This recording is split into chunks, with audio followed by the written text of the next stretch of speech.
bueno porque hay una restricción. Esa restricción se quitará una vez que se vaya a cubrir el tema en particular. Y otra recomendación muy importante, los videos que aparecen allí son videos que les corresponde también ir cubriendo sesión a sesión, porque no olviden, primero son fundamentales dentro de la temática que estamos explicando para que vayamos teniendo ese entendimiento a partir también de la figura sincrónica de los videos, y se les estará también colgando unas presentaciones, unos videos cortos que yo iré haciendo para temáticas que explicados desde la plataforma pues pueden ser un poco más complejos de entender.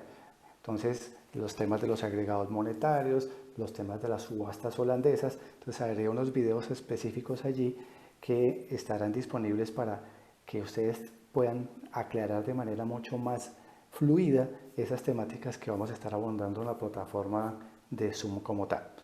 Muy bien, entonces en la sesión pasada dimos ese marco general de referencia de la economía. Para un segundito, no olviden que esta clase está siendo grabada, no olviden que ya se les envió la grabación de la primera sesión. Bien, entonces les mencionaba que veíamos ese marco global económico y social de la planeación económica y veíamos que la verdadera planeación económica, la rigurosidad de una planeación económica debe tener en cuenta pues todas aquellas turbulencias que se presentan justamente en el mercado internacional, que es lo que están viendo ustedes acá en este slide, en esta serie de tiempo, en este horizonte desde el año 1959 hasta el año 2020, para que obtengan ustedes una referencia de cuáles han sido las diferentes situaciones de turbulencias internacionales que por supuesto afectan los ciclos de la economía. Entonces, desde el año 59, la recesión y las elecciones en los Estados Unidos, en aquí año 1963, el asesinato del presidente John F. Kennedy, la guerra del Vietnam, la crisis del oro, etcétera, crisis monetaria internacional, los problemas de oferta de la OPEC y la OPEC 1 y la OPEC 2, la guerra del Golfo Pérsico. Y miren ustedes que es el punto que quería resaltarles, cómo la incertidumbre que se está generando desde finales del año pasado hasta lo ocurrido de este año muestran que la peor volatilidad, la peor turbulencia justamente que se ha generado ha sido la del tema del coronavirus, del COVID-19, que sin duda está generando un impacto muy fuerte a nivel de decrecimiento en la economía mundial. Los estimativos del Fondo Monetario Internacional, los estimativos de la OCDE, los estimativos, por otro lado, de los países a nivel de Latinoamérica, de CEPAL, etcétera, muestran que la caída del Producto Interno Bruto no va a tener precedente alguno, como estamos viendo acá, en donde observamos que ha habido grandes turbulencias y que aún así la turbulencia que genera el tema del coronavirus es aún peor, lo que empieza a dejar en evidencia el por qué estamos hablando de la peor recesión, incluso desde desde el 1929, en donde pues, se presentó la Gran Depresión Mundial de la economía con una caída muy grave del Producto Interno Bruto, superior al 8%, y en el caso colombiano probablemente superior al 7%, según las últimas cifras que después estaremos validando con los últimos estimativos tanto del Banco Central como los estimativos del Ministerio de Hacienda y Crédito Público. Por lo tanto, esta cifra, esta gráfica les muestra a ustedes justamente cuáles han sido los diferentes índices de incertidumbre para que ustedes tengan presente cómo el tema del coronavirus sin duda se traduce en el peor síntoma de turbulencia internacional que por supuesto tiene unas repercusiones muy graves en la economía. Noten que en el tema de las tensiones de Estados Unidos y China con la guerra de comercio venía generando ya una situación tan grave, pero noten que la turbulencia es muy tímida comparada con la que se viene generando por los efectos colaterales del COVID-19, para que lo tengamos como referencia. Entonces, cuando se habla de planeación económica, justamente, el análisis se debe hacer lo más riguroso posible, de identificar todos aquellos posibles escenarios que mencionábamos en la sesión pasada, aún de los que aparecen como menos posibles que se presenten, porque cualquier situación se puede presentar. A nadie en la economía mundial, a nivel de países, aún en países desarrollados, se le pasó por la cabeza quizás el hecho del tema del COVID-19 a una escala tan significativa como la que estamos evidenciando en esta gráfica acá. En eso justamente consiste la planeación económica, en la medida en que se logran identificar esos escenarios y se formulen esas estrategias, pues es lo que permitirá que las economías logren suavizar, mitigar de mejor forma los impactos que se generan sobre su propia economía. Ahora, a nivel local, miren ustedes lo propio, lo que viene evidenciándose con el índice de confianza que publica Fedesarrollo. Entonces se analiza qué ha pasado con el índice de confianza, tanto desde la óptica del consumidor como desde el punto de vista del comercio e industrial, y noten pues que la caída se ve dramática ya a corte de abril 2020. Noten que venía en una situación de recuperación, ¿cierto? En esta serie de tiempos del año 2014 ve cómo se vuelve negativa con la caída de los precios del crudo a nivel de consumidor. Los niveles de desconfianza se crecieron significativamente, los niveles de expectativa negativa son cosas que estaremos analizando a nivel ya de cada uno de estos momentos específicos con situaciones de caso, y cómo la economía colombiana cerró a finales de 2019 con una tendencia de crecimiento de recuperación, con un crecimiento del 3.3, y la dinámica de la recuperación en el índice de confianza pues se venía evidenciando de manera paulatina.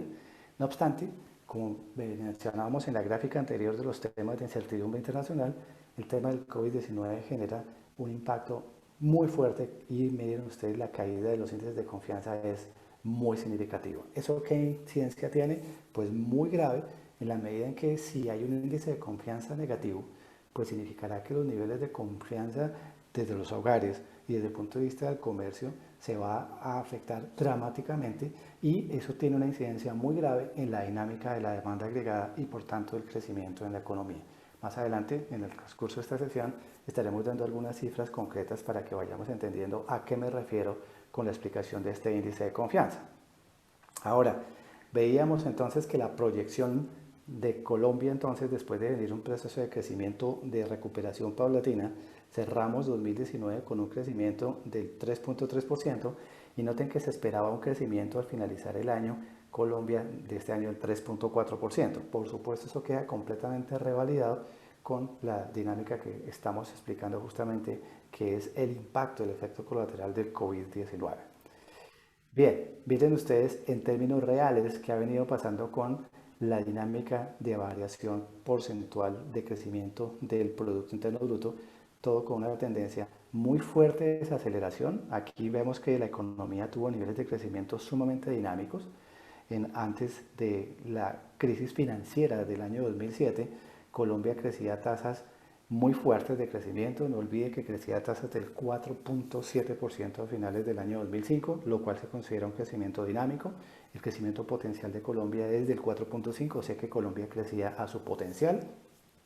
Sin embargo, ya veíamos en 2016, y lo veremos con unas presentaciones más adelante, que Colombia cierra 2006 con un crecimiento del 6.3%, 2007 con un crecimiento del 7.52%, unas dinámicas de crecimiento no vistas en 38 años de historia económica colombiana.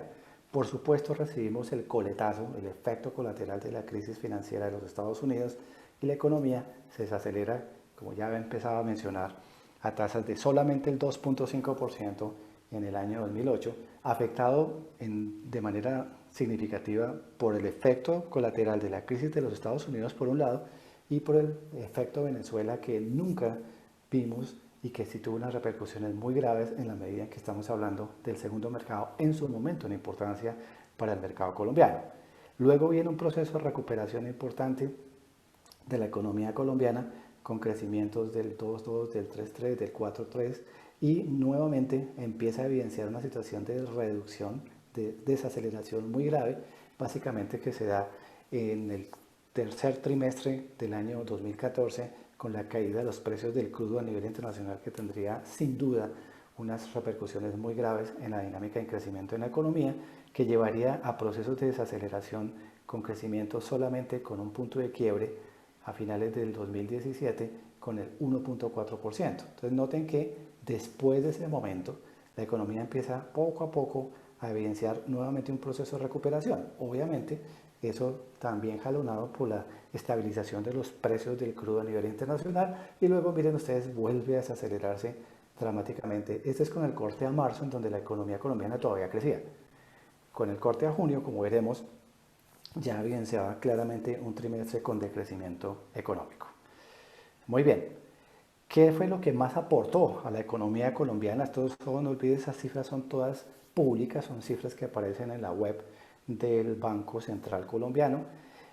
También aparecen en el DANE, también aparecen en el Ministerio de Hacienda, pero por ahora circunscribámonos al tema de la información que encontremos de primera medida en el Banco Central de Colombia.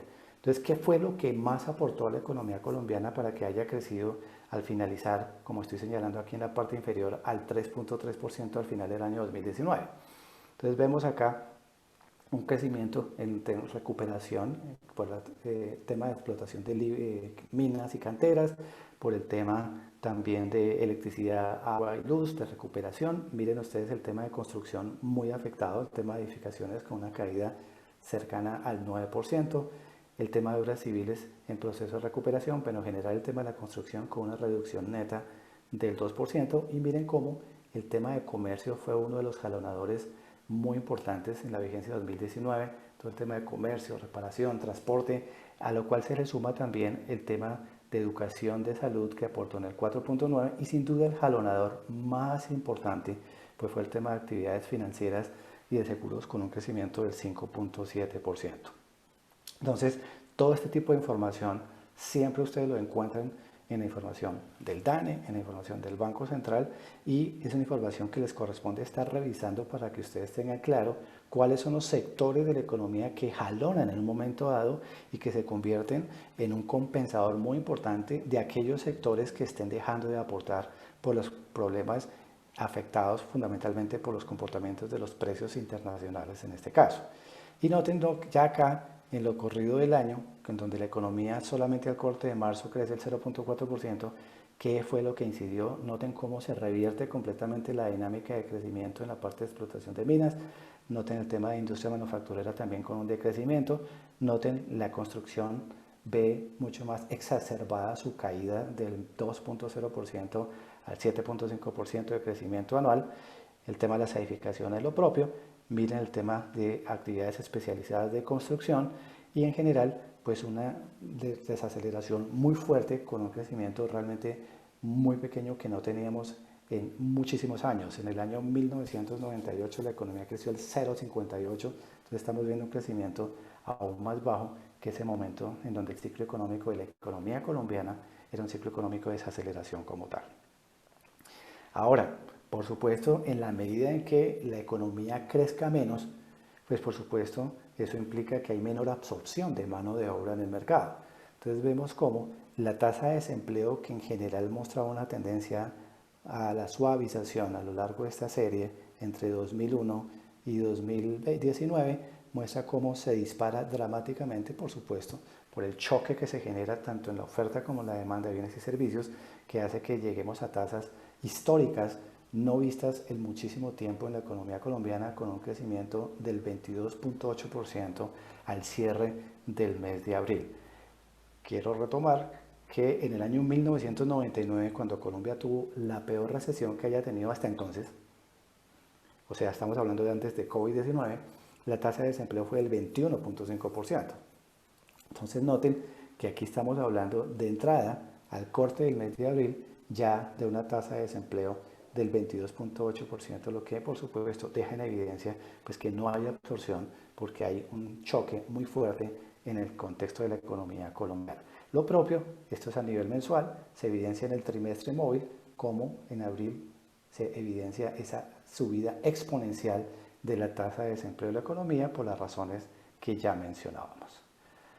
Ahora, entonces en el tema de inflación, que veníamos con una tasa de inflación estable, no olviden que nuestra inflación objetivo se mueve con un piso del 2 y un techo del 4%, veníamos con un desanclaje de la tasa de inflación de 2016, tema que será analizado a profundidad más adelante, y luego vemos cómo la economía, a través de la implementación de políticas en el mercado monetario, logra que la tasa de inflación se logre anclar y cierra 2019 con una tasa muy cercana a la tal punto medio que es el 3%. Se esperaba que la tasa, estos temas de antes de COVID-19, a cierre de 2020 cerrara con una tendencia similar. Sin embargo, este año vamos a ver que la tendencia de la tasa de inflación va a cerrar entre el 2-2.5%, que es por supuesto a la baja, que está relacionado por supuesto con todos los temas de índices de confianza y con los temas de consumo en la economía colombiana. Bien, ¿qué dicen las encuestas sobre el tema de inflación Entonces los estimativos muestran en datos observados a tomos de junio de 2020 que hay una tasa del 2.85%. Las expectativas muestran que la economía colombiana, según la encuesta Mayo, cerraría este año con el 2.89% de tasa de inflación, pero la última encuesta ya muestra que vamos a estar, como les mencionaba, entre el 2 y 2.5% con meta más probable del 2.25%.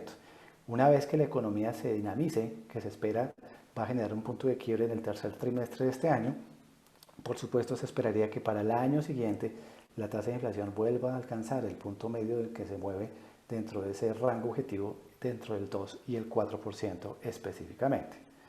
Ahora, algo muy importante para entender los temas del consumo y su importancia como jalonador del Producto Interno Bruto, pues es analizar la demanda interna de la economía.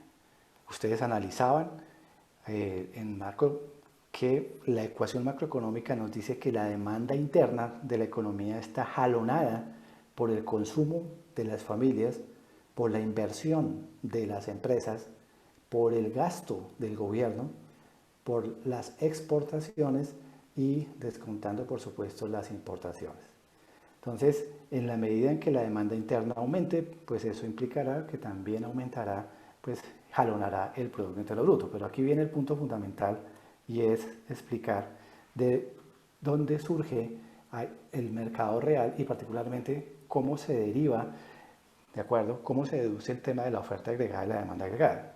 Entonces, ¿qué quiere decir esto? Que nos remitimos a los flujos que se generan. A nivel de oferta interno, ¿qué produce la economía? Pues produce bienes y servicios, que es el Producto Interno Bruto. ¿Qué para producir? Pues aquellas cosas que no estamos en capacidad de producir y que tenemos que importar, que es la oferta externa, que son las importaciones de bienes y servicios. Y esta sumatoria de Producto Interno Bruto más importaciones, pues constituye lo que se denomina la oferta agregada en la economía, que debe ser igual para satisfacer la demanda agregada. ¿Y de qué está compuesta la demanda agregada? Pues del consumo de las familias, de la inversión de las empresas y el gasto del gobierno, que es lo que se traduce en la absorción de la demanda interna. Y por supuesto a eso se le suma la demanda externa, que son los productos que coloca el país en el mercado internacional. Entonces noten cómo a partir de la ecuación de la demanda interna, pues surge esta ecuación de igualdad entre la oferta agregada y la demanda agregada. A partir de entonces de ese entendimiento, pues es importante ver pues, cuál es el peso que tiene el consumo en la demanda interna de la economía. Ustedes pueden deducir estas cifras del análisis de cuentas nacionales mes a mes que tiene el DANE. Entonces, según estas cifras, el consumo, ojo en el slide, pesa entre el 50% en países desarrollados y tiende a pesar el 70% en países en vías de desarrollo. Entonces no olviden que todo el tiempo en economía vamos a estar hablando de tendencia. ¿De acuerdo? Entonces tiende a pesar el 50% en países desarrollados, tiende a pesar el 70% en países en vías de desarrollo. ¿Qué quiere decir? Pues que el jalonador más que proporcional por excelencia de la demanda interna, sin duda, pues es el consumo. ¿Cuánto es en el caso colombiano? Cierre de 2019, el 62.7%. Nuevamente se cumple la tendencia que tiende a ser el 70%. Entonces, sin duda, es un jalonador muy importante. Y esto se convierte en una disyuntiva muy importante para los bancos centrales. Porque si bien es cierto el consumo es el jalonador de la demanda interna, un consumo excesivo claramente va a tener repercusiones sobre las metas de inflación de la economía. Justamente esa es la disyuntiva para el Banco Central, de allí que las medidas que toma mes a mes el Banco Central en el mercado monetario incluye un análisis del Producto Interno Bruto observado frente a mis metas y simultáneamente de mi inflación observada frente a mis metas. Eso, no olviden, es lo que se denomina análisis de brecha, que es lo que estaremos analizando y hace parte de los modelos que el Banco Central trabaja mes a mes para la toma de decisiones en el mercado monetario. Entonces, miren ustedes el grado de correlación. Aquí esta es una gráfica que nos muestra una serie de tiempo cualquiera entre marzo de 2010 y marzo de 2019. Noten que en la medida en que la demanda interna sube, eso implica pues, que hay un impacto mayor, una incidencia mayor en la dinámica de crecimiento. Noten, la roja es la demanda interna, y la medida en que hay mayor demanda interna, miren, noten la correlación, eso implica un mayor jalonamiento en la economía.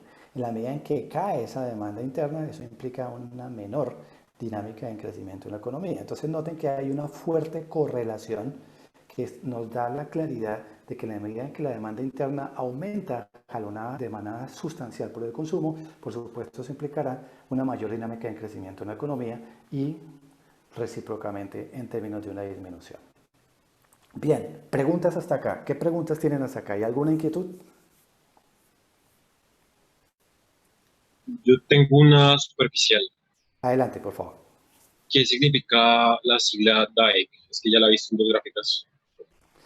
Ya me vuelvo. Entonces, un segundo, por favor.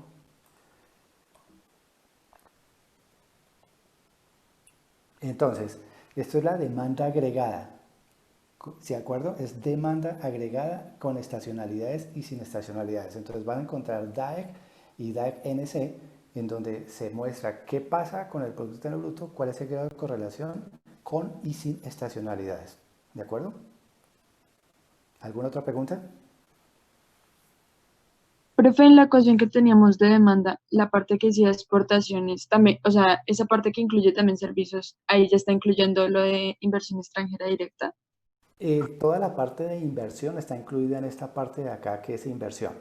Entonces, te incluye inversión local e inversión internacional. Las exportaciones está jalonada solamente por todo lo que se coloca en el mercado internacional, no por temas de inversión. ¿De acuerdo?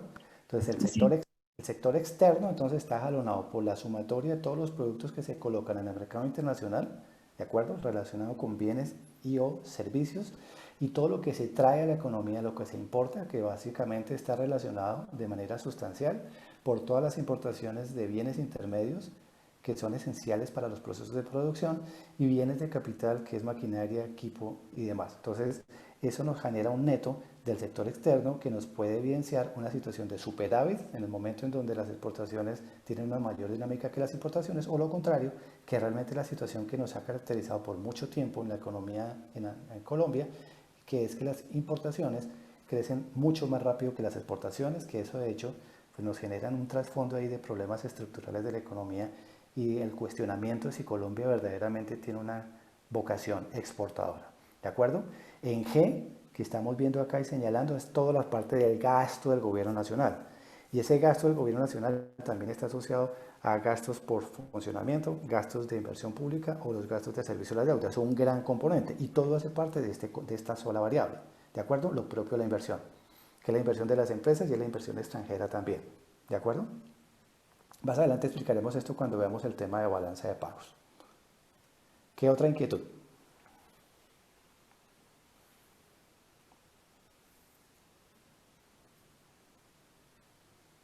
Bien, entonces, a lo largo del semestre vamos a estar viendo cómo los mercados se interrelacionan e interactúan de manera permanente. Entonces, nos corresponde hacer ese checklist de los 4 mercados básicos que vamos a estar trabajando. El primero de ellos es el mercado monetario y financiero, en donde ustedes saben, el Banco Central es la autoridad. ¿De acuerdo? Al ser la autoridad, los bancos centrales significa que cuentan con la independencia y les corresponde tomar las medidas que consideren pertinentes en el momento en que consideren pertinentes. En el caso colombiano y en el grueso de las economías, normalmente las decisiones de política se toman en la última semana de cada mes. En el caso colombiano, se toma el último viernes de cada mes en condiciones normales. ¿A qué debe apuntar? ¿Cuál es el objetivo fundamental del Banco Central y del mercado monetario? A asegurar que haya una liquidez adecuada en el mercado. Esa liquidez adecuada del mercado se refiere a que la oferta de dinero sea suficiente para atender la demanda de dinero en el mercado. Esa es función, una responsabilidad del Banco Central. O sea, es el mercado justamente que vamos a arrancar el día de hoy, que es el primer mercado en donde vamos a entender cómo se debe asegurar esa liquidez, cómo se mueve la liquidez, qué hace un trader en una mesa de dinero, que son cosas que vamos a estar abordando en las próximas sesiones. El segundo mercado en el cual estaremos haciendo referencia y que se mueve permanentemente también, pues es el mercado cambiario externo, en donde el Banco Central también es la autoridad. ¿De acuerdo? ¿Qué le corresponde al Banco Central? Nuevamente, en este caso, asegurar que haya una liquidez adecuada, pero en moneda extranjera, en este caso dólares, en donde debe propender porque la oferta de dólares en la economía sea suficiente para atender la demanda de dólares en la economía. No olviden que una cosa es a propender y otra cosa lograrlo, porque permanentemente hay desequilibrios en los mercados afectados por diferentes volatilidades o turbulencias, ya sea a nivel nacional o ya sea a nivel internacional, que iremos abordando poco a poco. El tercer mercado en el cual estaremos haciendo alusión de manera permanente, pues es el mercado real. Algunos analistas lo denominan mercado de bienes y servicios. Ese mercado debería asegurar que la oferta de bienes y servicios sea suficiente para atender la demanda de bienes y servicios.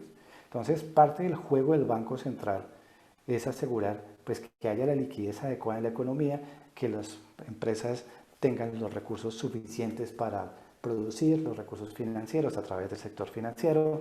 ¿Qué hace el Banco Central? Inyecta liquidez. ¿A quién se la inyecta? No es a los diferentes sectores, no es al sector manufacturero, industrial, servicios, es al sistema financiero.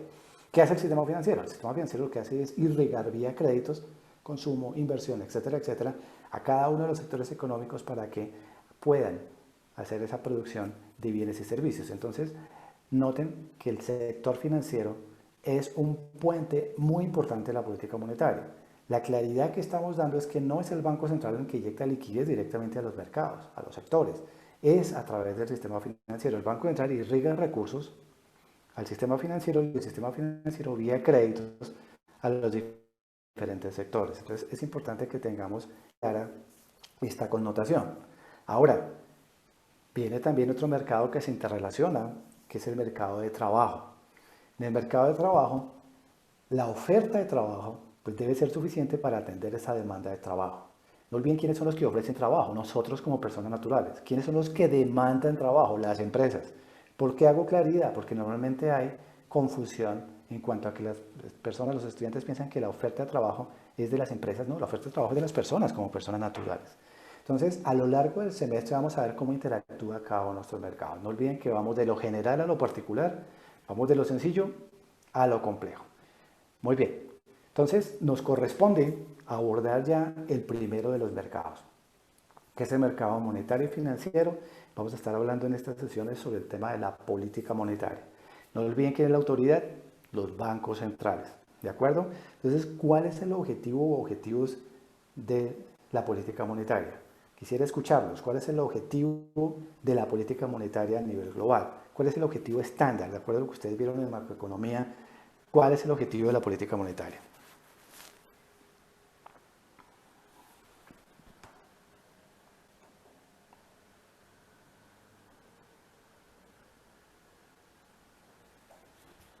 Bueno, buenos días. Pues según lo que estuve medio leyendo, decía que buscan era una estabilidad, o sea, como a corto plazo, ¿Una estabilidad de qué? ¿A qué te refieres? ¿Estabilidad de qué tipo? de precios. Ok, entonces listo. Entonces estás hablando de estabilidad de precios. ¿Qué más? ¿Qué más podríamos incluir dentro de esta definición de lo que es política monetaria? ¿Otros colegas, otros estudiantes? Regulación de la cantidad de dinero. Entonces, esa regulación dinero se alinea con la primera de las intervenciones en que haya una estabilidad de precios en la economía. En la medida en que se regula, pues por supuesto eso tendrá una incidencia pues, en la estabilidad de precios en la economía. Entonces, miren que estamos hablando de cosas que están correlacionadas. ¿Qué más? ¿Qué más podemos? ¿Cuál es el objetivo complementario, además de lo que se ha mencionado en términos de la política monetaria?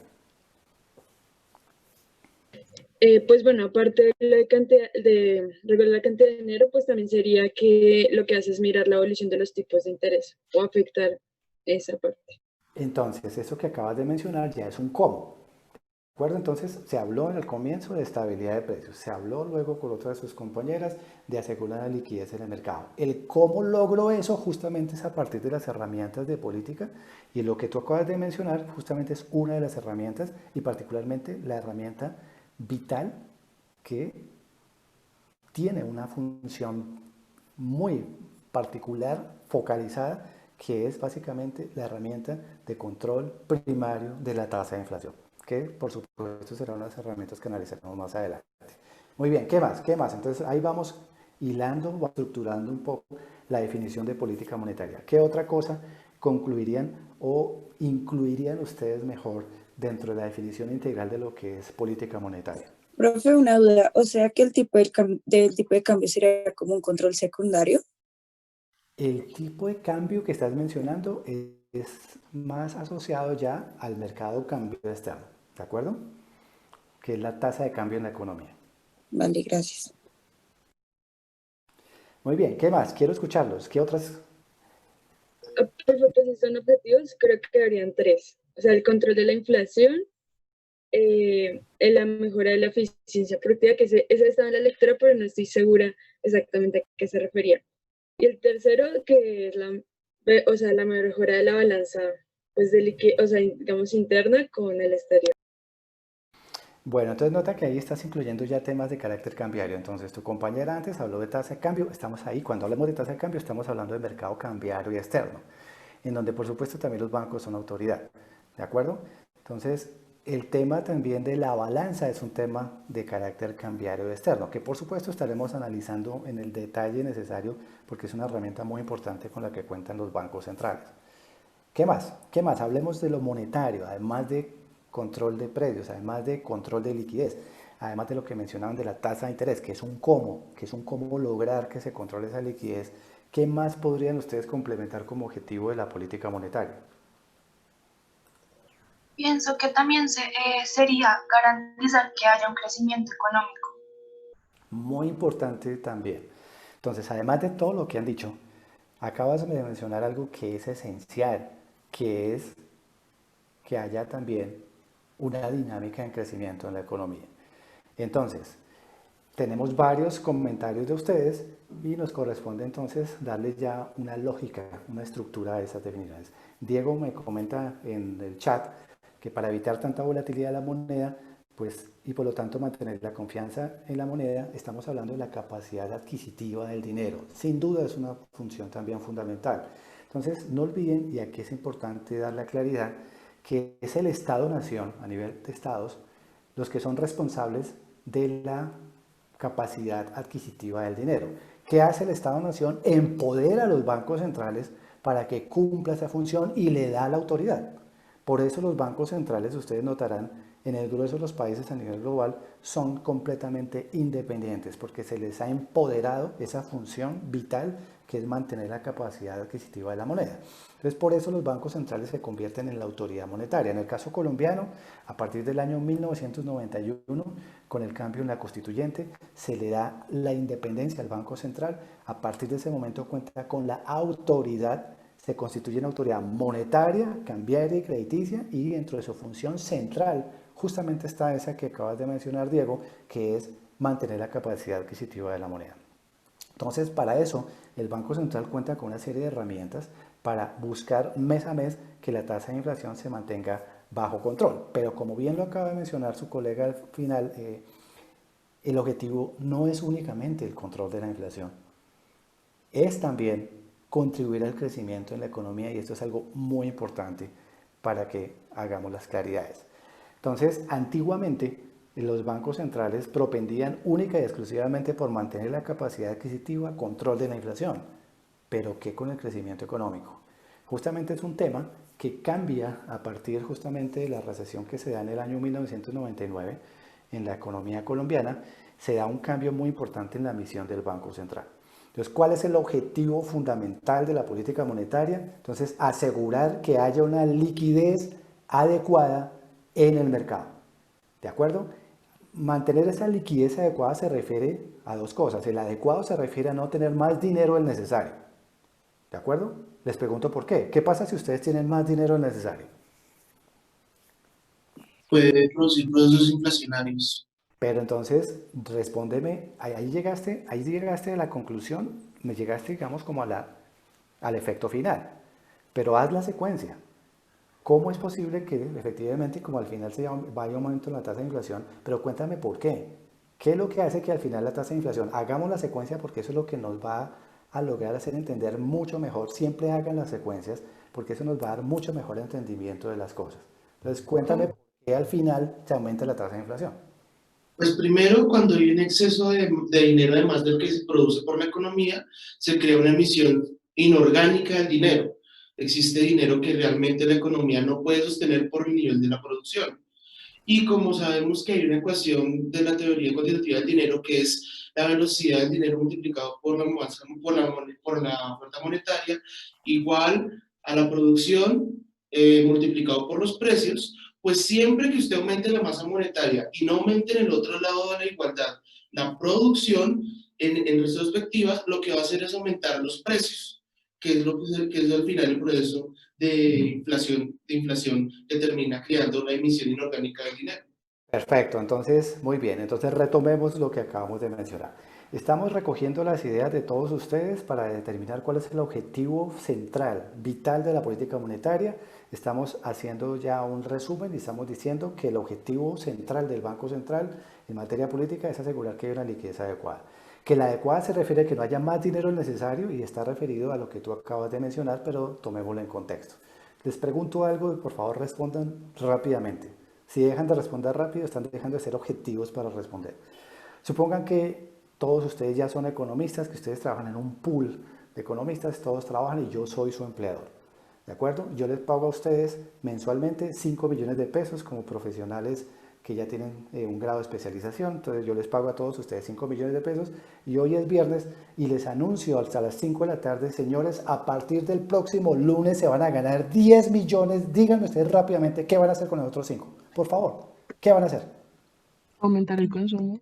Exacto, tenemos una propensión natural más a consumir que a ahorrar e invertir. Es nuestra concepción natural. Somos sociedades de consumo. El grueso de las economías, de ahí retiro para todos los ejemplos a Japón, el grueso de las economías somos economías de consumo. Entonces, cuando nosotros tenemos mucha más plata en nuestro bolsillo, empezamos a demandar mucho más bienes y servicios de los que rápidamente el mercado está en capacidad de suplir. Aquí voy en línea con lo que explicaba su compañero.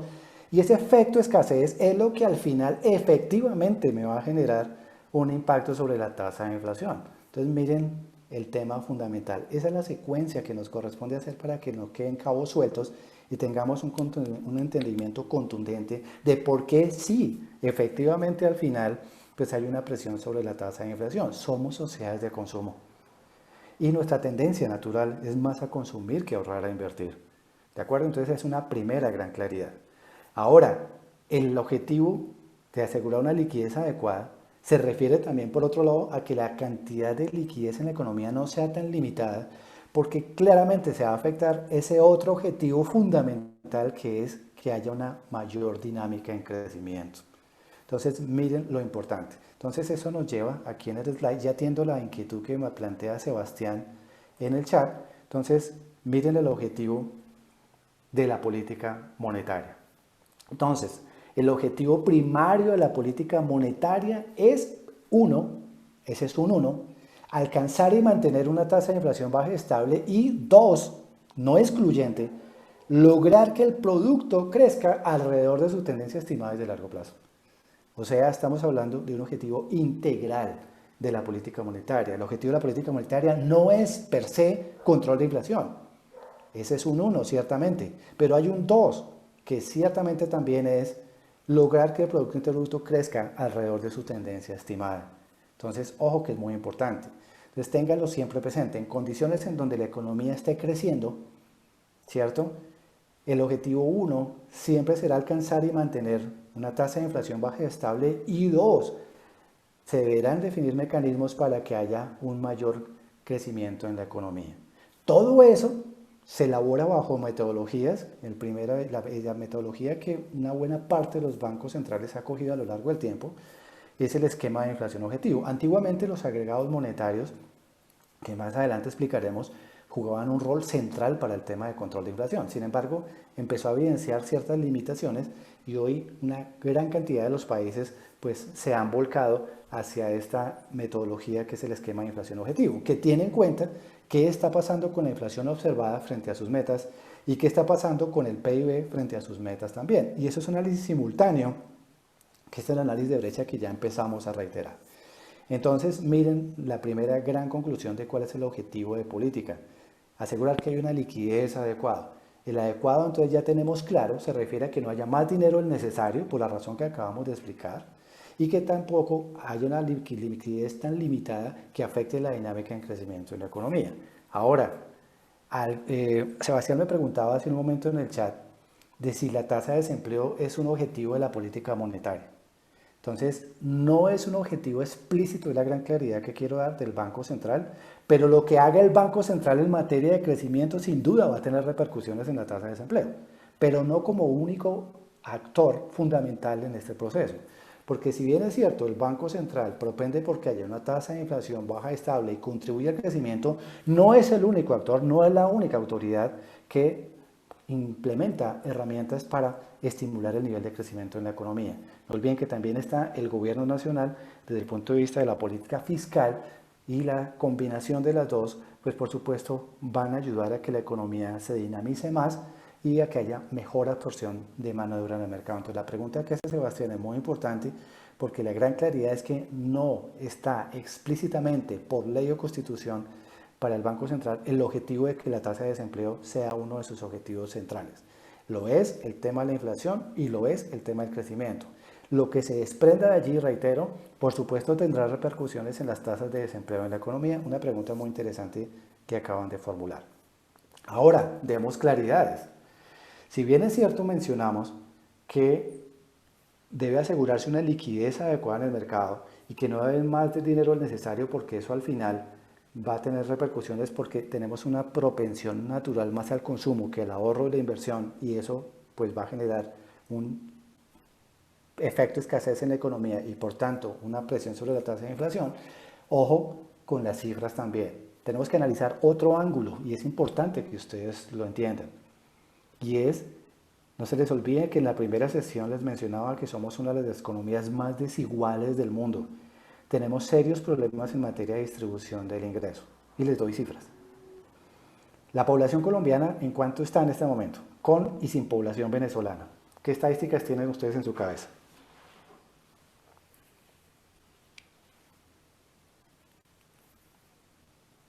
¿En cuánto está la población colombiana? 48 millones de colombianos. 48 es sin población venezolana, el dato es correcto. Con población venezolana somos cercanos a los 50 millones de habitantes. Entonces ya tenemos un primer dato. Población, economía colombiana, 50 millones. Les pregunto ahora, ¿cuánto de esos 50 millones es la población económicamente activa? Hablemos de datos tentativos, que deduzcamos cuánto podría ser la población económicamente activa. No olviden que cuando hablamos de población económicamente activa, estamos hablando de una población que retira a los niños de allí y retira a las personas que ya han salido de su edad productiva. Entonces, sobre esa base, díganme ustedes qué porcentaje de la población es la población económicamente activa.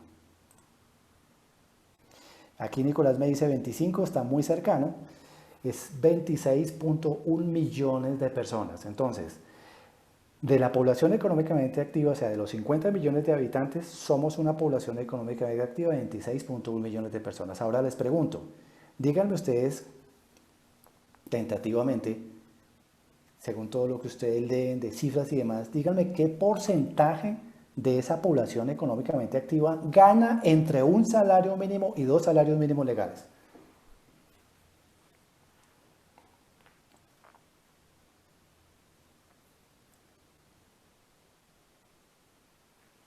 Los escucho.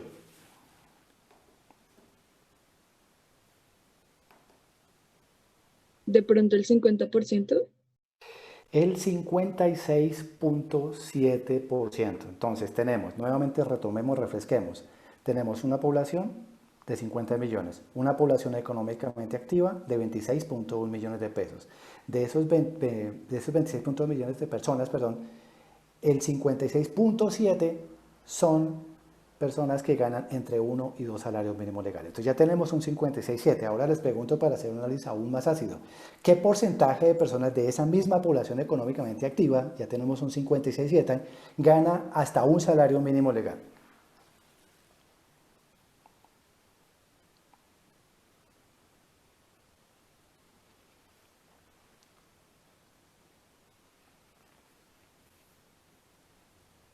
¿Qué porcentaje? 22.3%. Santiago menciona 25%, es 22.3%. Hagamos sumas y hagamos un análisis bien radical sobre el tema como tal. Si sumamos ese 22.3% y sumamos ese 56.7%, significa que en suma cerca del 79% de la población económicamente activa gana hasta 2 salarios mínimos legales. Y si miramos el número redondos, ¿cuánto es esos 2 salarios mínimos? Son 1.900.000 pesos, números redondos. Estamos hablando de núcleos familiares que tienen que pagar educación, salud, vivienda, que tienen 2, 3 hijos, que tienen que pagar comida. Entonces les pregunto, ¿creen ustedes razonablemente que este porcentaje tan alto de la población que tiene niveles de ingreso tan bajos tiene realmente la probabilidad, la posibilidad de ahorrar e invertir? Noten ustedes, claramente no. Entonces vamos atando cabos. Les mencionaba desde la primera sesión que tenemos serios problemas de desigualdad. Les mencionaba que tenemos serios problemas de distribución del ingreso. Les di cifras del Ministerio de Hacienda, estos son cifras de Minhacienda, que muestran que el 79% de las personas que hacen parte de la población económicamente activa gana hasta 2 salarios mínimos legales. Entonces noten que estamos hablando desde 2 ángulos esa propensión a consumir.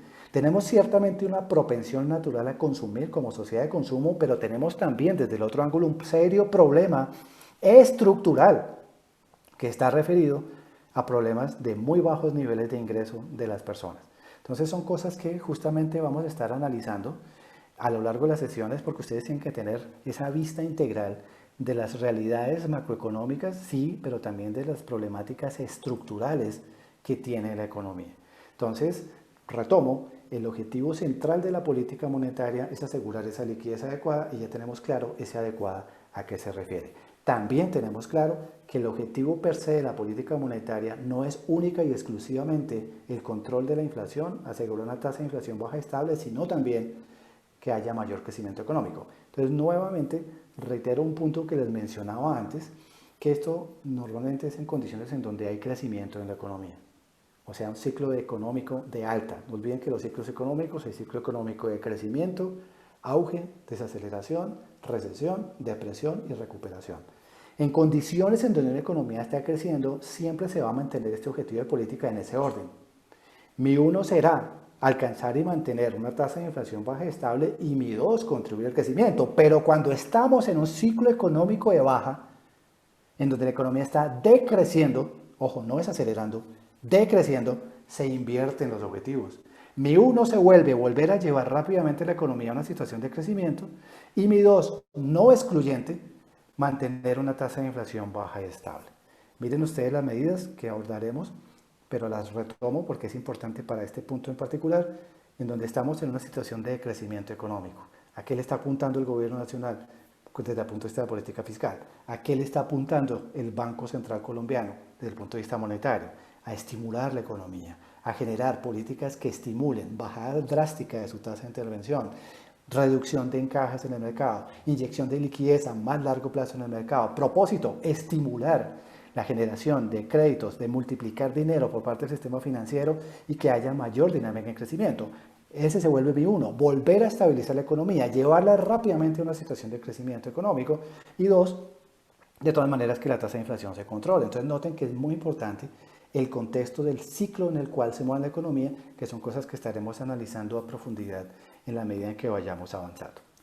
Muy bien, este es el objetivo que ustedes están viendo acá en el slide de la política monetaria. ¿Cómo lo logro? Ahí sí viene el cómo, que algunos de ustedes empezaron ya a plantear, pues son estas herramientas de la política monetaria tradicional. ¿Y por qué hago énfasis en tradicional? Porque vamos a abordar más adelante, pero mucho más adelante, política monetaria no convencional.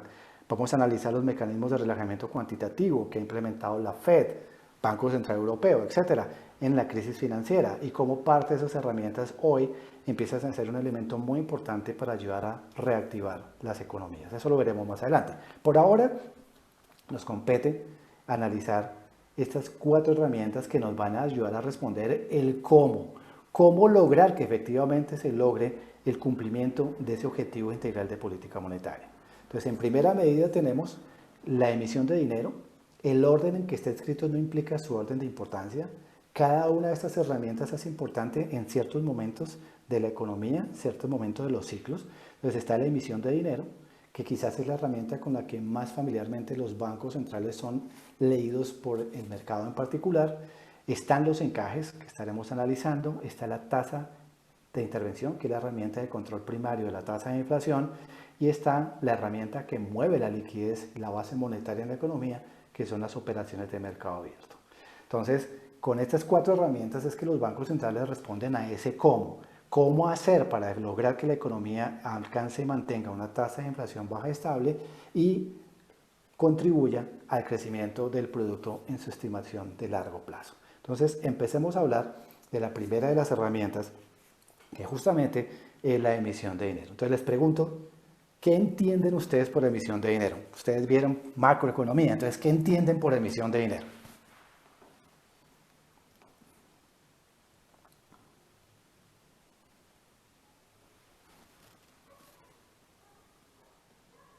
Pues yo entiendo por emisión de dinero aumentar la oferta monetaria por parte Aumentar. digamos, del Banco de la República, Ujú.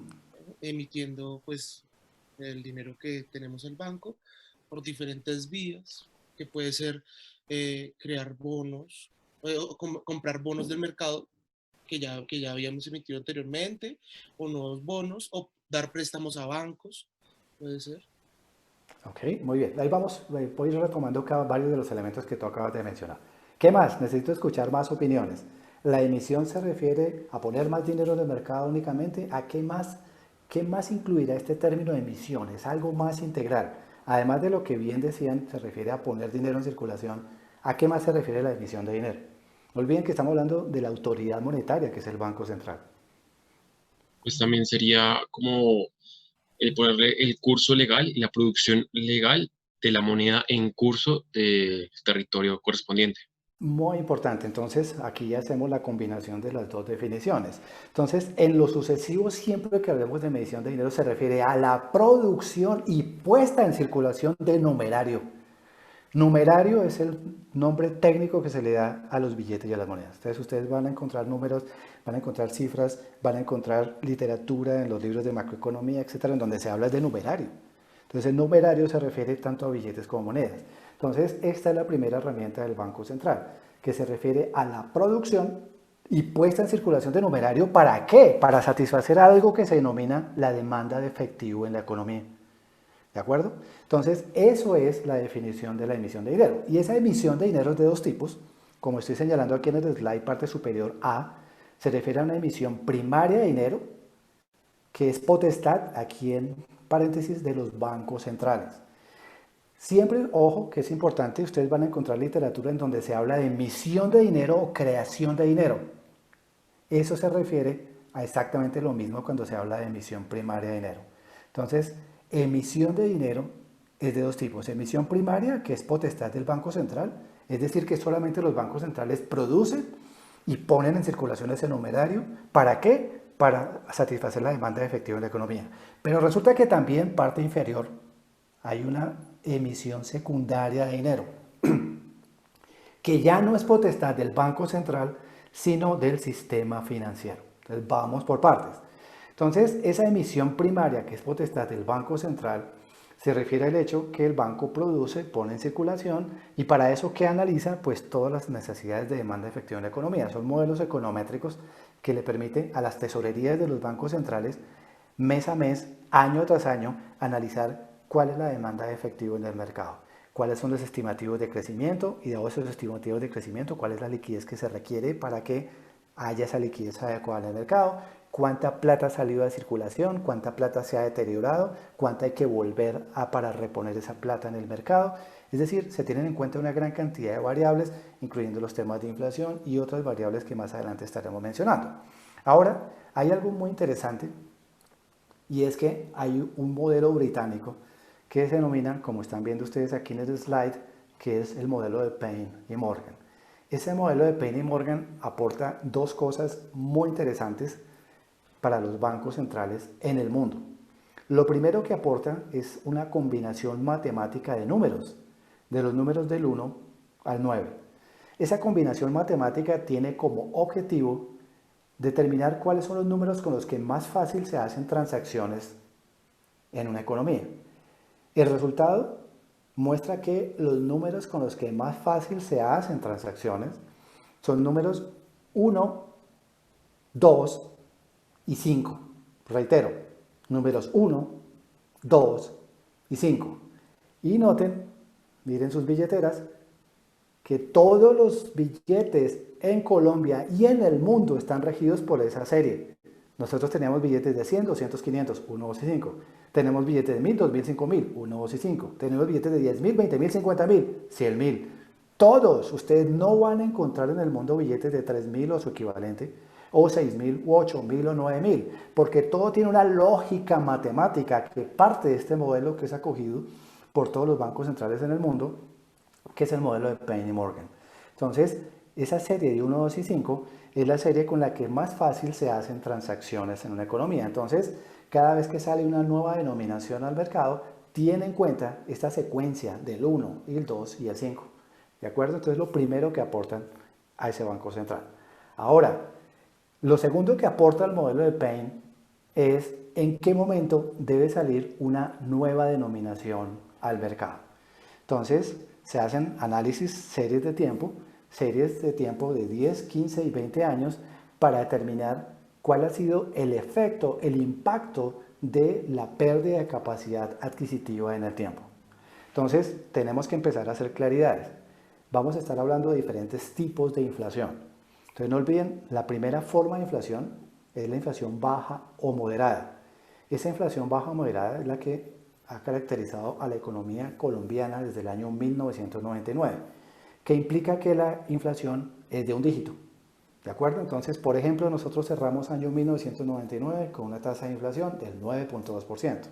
Y todo el tiempo la tasa de inflación desde ese momento ha tenido una tendencia a la baja.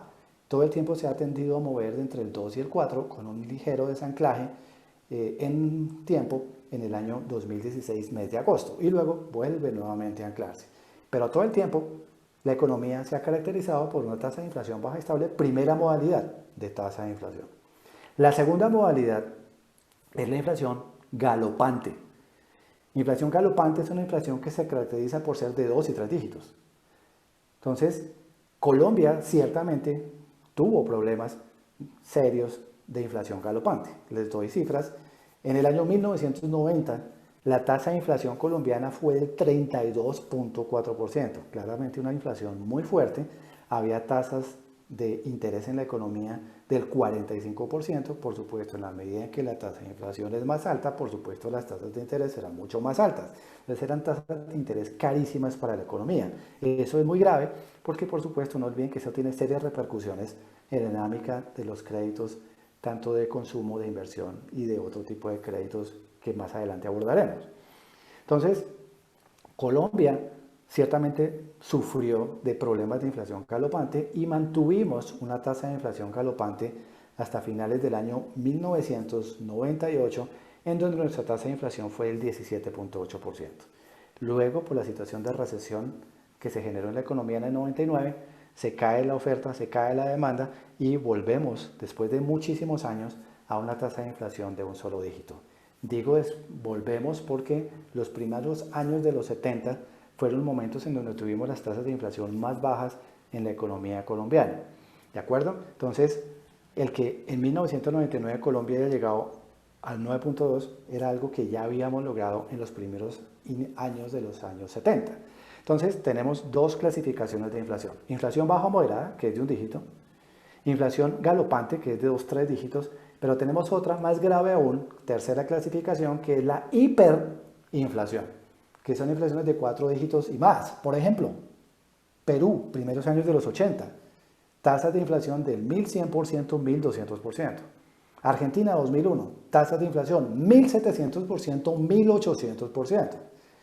Entonces, para entender a qué se refiere el tema de la hiperinflación, hagan de cuenta que ustedes van a grandes superficies como Jumbo o como Éxito y van y pagan el mercado antes de cogerlo. Porque si lo pagan después ya les vale más. El mensaje que les quiero dar es que la tasa de inflación en una situación de hiperinflación va creciendo minuto a minuto. Ni siquiera los precios se etiquetean porque hay una pérdida minuto a minuto de capacidad adquisitiva de los bienes y los servicios. Entonces tenemos esa clasificación. Entonces, Colombia se ha venido moviendo con año 1990, tasa de inflación galopante, hasta 1998 con una tasa del 17.8%. Luego inflación de un dígito. Entonces vamos a mirar un ejemplo real para entender. Entonces, ¿qué estipula el modelo de Payne frente al momento en que debe sacar una nueva denominación? Entonces me correlaciona el comportamiento de la tasa de inflación 20 años, 15 años, 10 años, es decir, qué ha pasado con la tasa de inflación, y me lo correlaciona con el punto 2 que veo acá, que estoy señalando en números romanos, que es el salario mínimo legal promedio diario. No olviden que el salario mínimo legal es el resultado de lo que ha pasado con la inflación, más unos ciertos puntos básicos de productividad. ¿De acuerdo? Entonces, por supuesto, ese salario mínimo está afectado por la tasa de inflación. Entonces, ¿qué hace el modelo? Hace una correlación entre la pérdida de capacidad adquisitiva en el tiempo, me lo correlaciona con el salario mínimo legal en el mismo periodo, y esas dos cosas me las correlaciona, que es punto 3 que estoy señalando acá en romano, con la última denominación más alta del momento del análisis. Entonces, ¿qué hacen las tesorerías de los bancos centrales? Hacen un análisis año tras año de este modelo, de cuál es el momento en donde debe salir el banco con una nueva denominación. Parémonos en el año 2000. Entonces, el modelo estipula que si la pérdida de capacidad adquisitiva, que es la correlación entre los puntos 1 y 2 frente a la última denominación, ha superado el 50%, es el momento de salir con una nueva denominación al mercado. Entonces, para entenderlo, remontémonos al año 2000. En el año 2000 en Colombia tenía 5 denominaciones de billetes. Billetes de 1000, 2000, 5000, 10.000, siendo la denominación más alta el billete de 20.000.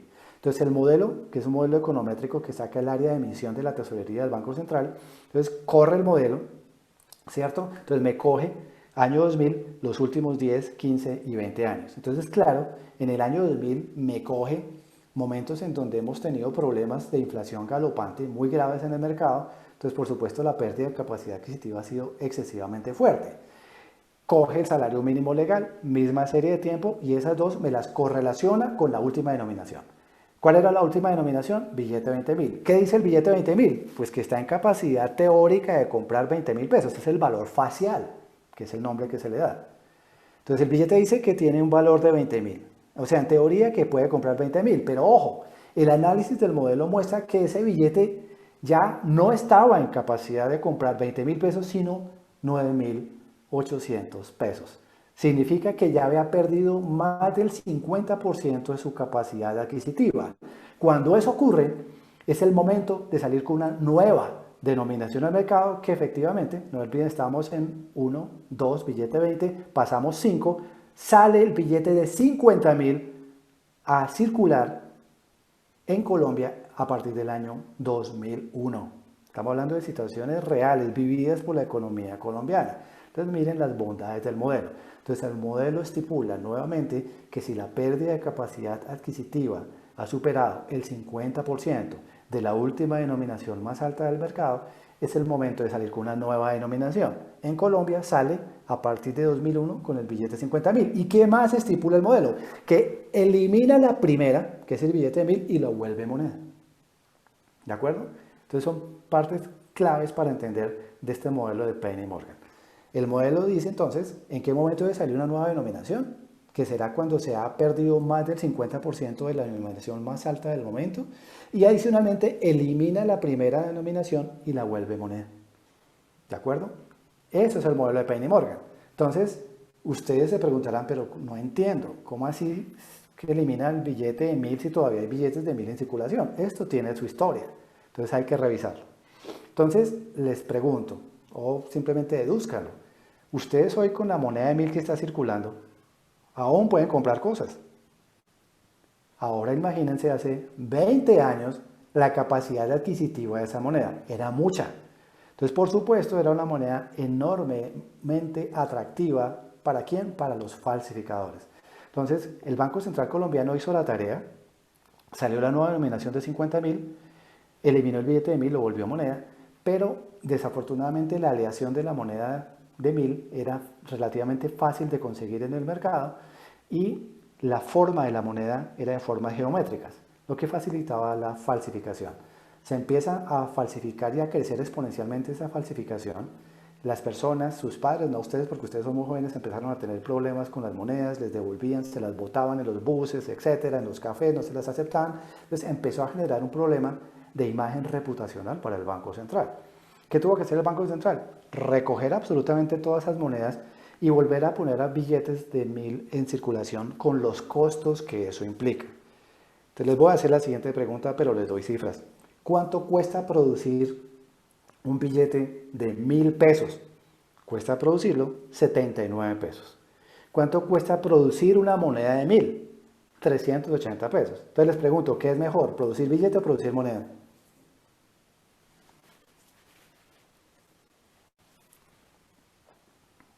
Pues el billete.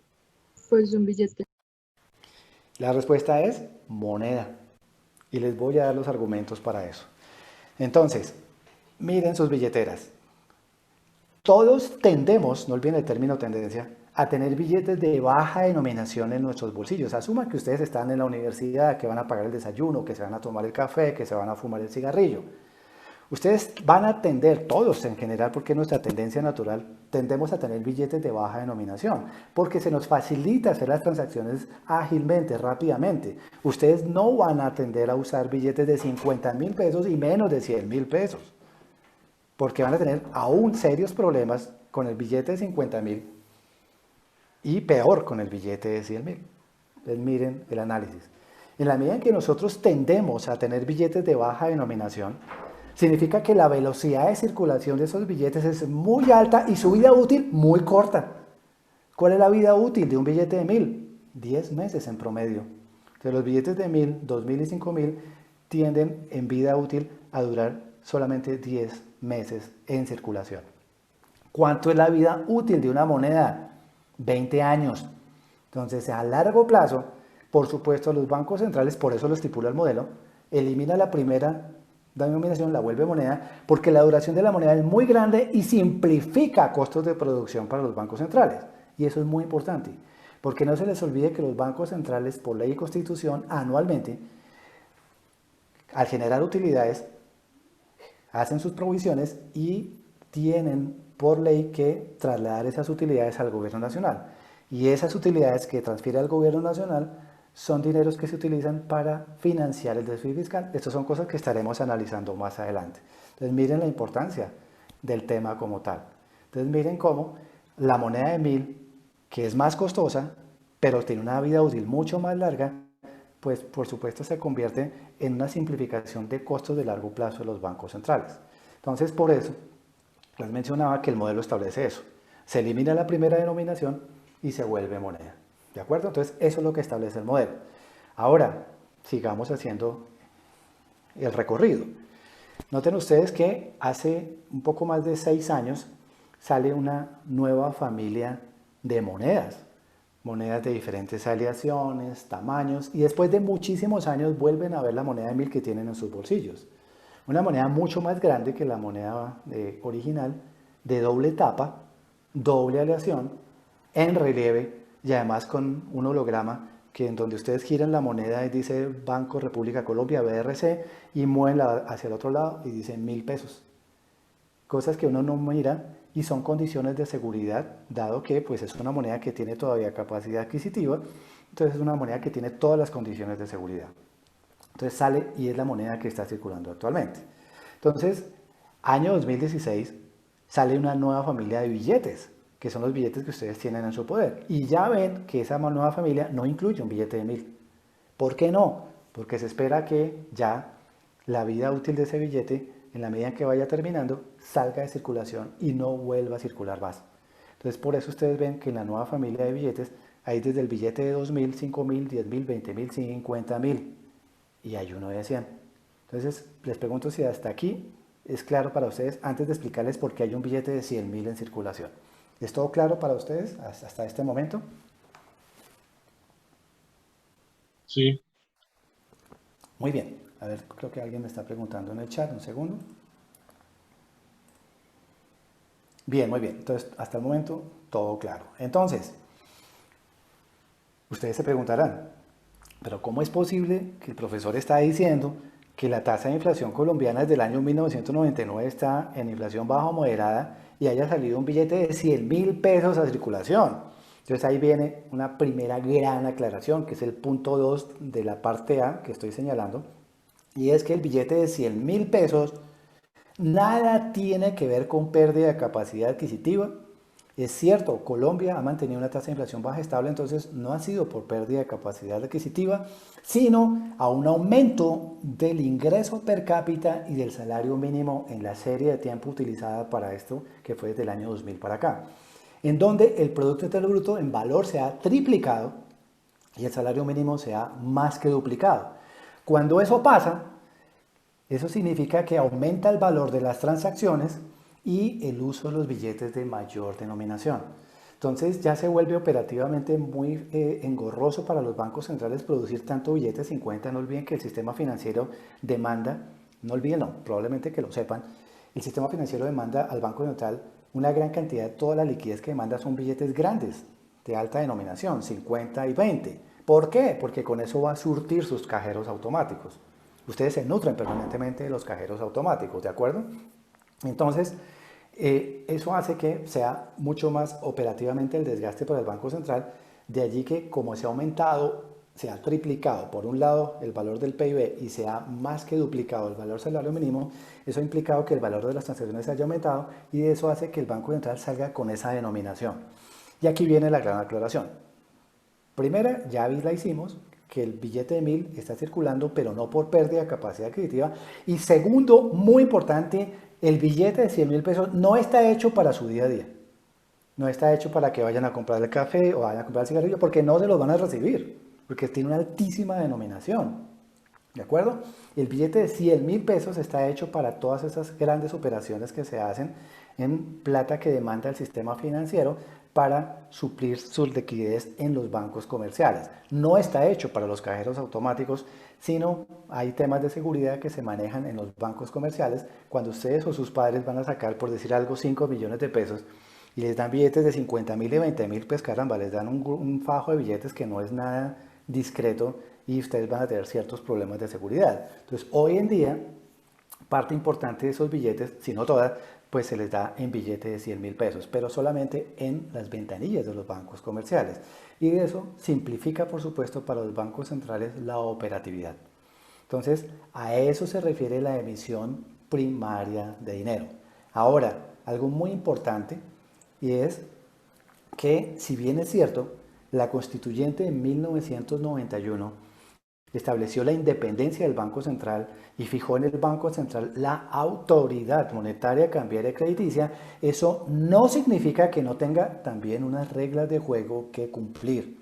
Y está justamente asociado a esta primera herramienta de política que es emisión primaria, que significa que un Banco Central no puede de manera arbitraria inyectar liquidez sin respaldo al mercado. Entonces, esto es muy importante. Cada peso que coloca el Banco Central en circulación vía emisión primaria tiene que estar debidamente respaldada. Entonces hay tres formas de emisión primaria de dinero. La primera de ellas es reposición. La segunda, por compra de dólares en el mercado. Y la tercera, por títulos de endeudamiento. Entonces ya algunos de ustedes empezaron a hablar de los títulos de endeudamiento. Entonces volvamos a reiterar. La emisión del Banco Central, a pesar de que sea autoridad, tiene que estar debidamente respaldada. Toda emisión primaria de dinero del Banco Central está respaldada. No puede hacer emisión si no está respaldada o por reposición, 1, o por compra de dólares, 2, o por títulos de endeudamiento, 3. Entonces vamos con la primera. Entonces vamos a entender cómo circula el dinero en la economía. Entonces hoy lunes, suponiendo que ustedes, que estuviéramos en la universidad, que estuviéramos todos en el esquema presencial, etcétera, etcétera. ¿De acuerdo? Supongamos que fuera martes para darle más claridad al ejercicio, que hoy es martes. Entonces ustedes llegan a la universidad y llegan sin un solo peso en efectivo. Llegan con 0 pesos, solamente llegan con su tarjeta de crédito o débito. ¿Qué hacen? Inmediatamente antes de ir a la cafetería, van y sacan dinero del cajero automático. La pregunta de fondo es, ¿cuál fue todo el ciclo en donde el dinero surtió para llegar a ese cajero automático? Entonces me devuelvo al día anterior, día lunes, entre 4 y 4 y 30 de la tarde, las mesas de dinero de los bancos comerciales hacen sus cuentas de cuánta plata les está entrando, cuánta plata les está haciendo y en general cuál es la plata que necesita para la operación del siguiente día. Esa plata que necesita para su operación es la plata de cuánta plata necesitan los diferentes cajeros automáticos, cuánta plata necesita en los diferentes bancos comerciales a nivel de la ciudad y a nivel de todas las áreas metropolitanas en donde hace presencia ese banco comercial. Entonces vamos por partes. Entonces no olviden, ustedes reciben la plata del cajero, pero ¿cuál es el ciclo que ha surtido antes para que ese dinero esté allí? Entonces me devuelvo al día lunes, en donde entre 4 y 4 y 30 de la tarde las mesas de dinero, ahí donde hay unos traders, están haciendo cuentas de cuánta plata les está entrando, cuánto le está saliendo y en suma cuánta plata van a necesitar. ¿De acuerdo? Entonces, toda esa orden la envían a través de un sistema electrónico encriptado al Banco Central. Entonces, aquí viene la primera claridad. Los bancos centrales, en el caso colombiano, Banco República, pues tiene todo un búnker de alta seguridad en donde se surte todo el proceso de producción y distribución del dinero que necesita la economía colombiana. Es un búnker literalmente de alta seguridad, que probablemente ustedes han pasado por ahí, pero a veces uno no se da cuenta, que queda al lado de la imprenta nacional en la 68 con 26, o cuando ustedes vienen del aeropuerto El Dorado y van a coger, por ejemplo, hacia el norte, y hacen esa oreja, y en el momento en que están haciendo esa oreja ven todo un complejo industrial de alta seguridad, y entiéndalo literalmente de alta seguridad. Eso es del Banco de la República de Colombia, que incluye entonces toda la liquidez, bóveda, etcétera, y todo un esquema robotizado con el que atiende las necesidades de liquidez de la economía. Entonces, día tras día, entre 4 y 4 y 30 de la tarde, las mesas de dinero determinan cuál es la necesidad de liquidez de su banco comercial, cuánta plata van a necesitar y mandan esa orden encriptada. Esa orden llega a un sistema algorítmico de seguridad del Banco Central que está en ese complejo industrial. Entonces, el sistema recibe la información. ¿De acuerdo? Al otro día, esa información la recibe un robot que se mueve en la parte más externa del complejo. Ese robot recibe la información, hablemos de Bancolombia, que es el banco más grande, para no mencionar otros, y supongamos que la mesa de dinero Bancolombia dice que necesita 500.000 millones de pesos en dinero líquido, dinero en efectivo. ¿De acuerdo? Entonces, el sistema le da la orden a ese robot se desplaza hacia la parte media del complejo. En la parte media está la bóveda donde está todo el dinero que se produce y el dinero de los bancos comerciales, todo el dinero que se produce para satisfacer la demanda de efectivo y la plata de Bancolombia, Sudameris, Bogotá, etcétera, etcétera. Es una bóveda para que tengan claridad del tamaño de la bóveda. Si ustedes están en un barrio residencial, es el tamaño de una cuadra y un edificio de 6 pisos de altura, que es un edificio completamente aéreo, por debajo, por arriba, por los lados, un sistema con la máxima tecnología de la Reserva Federal de los Estados Unidos, fue diseñado en Colombia. Vienen muchos bancos centrales a visitar a Colombia porque es uno de los sistemas muy, digamos, de los que menos bancos en el mundo tienen. Sin embargo, Colombia lo desarrolló en el año 2005. Entonces, el sistema lo que hace es le entrega la orden al robot. Este robot se desplaza a la parte media del complejo donde está la bóveda. Dentro de la bóveda hay otro robot. Entonces el robot de afuera le entrega la orden al robot de adentro. El robot de adentro solo se mueve adentro. Es el que algorítmicamente sabe dónde están las platas, los containers de billetes de 100, de 50, de 20, 10 de 20. Solamente el sistema algorítmicamente, no hay presencia de personas en ningún momento.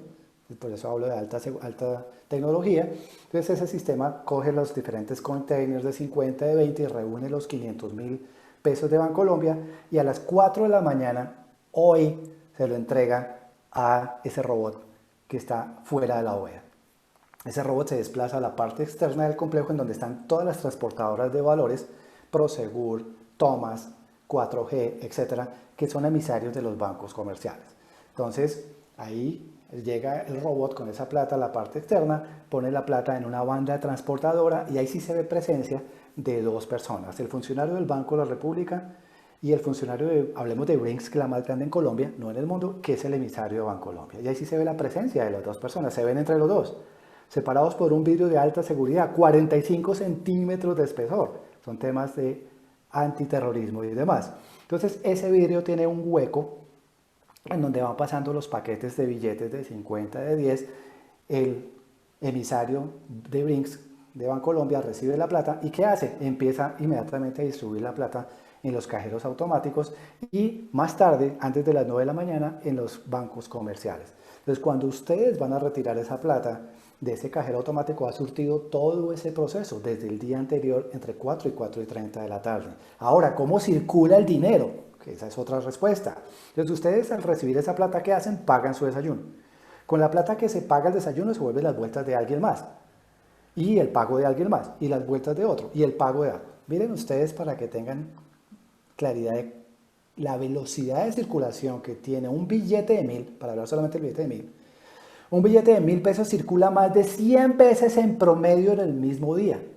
O sea que con lo que ustedes pagan un billete de 1000 esta mañana, su desayuno, si estuviéramos en la universidad, ese billete va a circular en 100 veces, por lo menos va a llegar a una persona número 100 que va a recibir ese billete.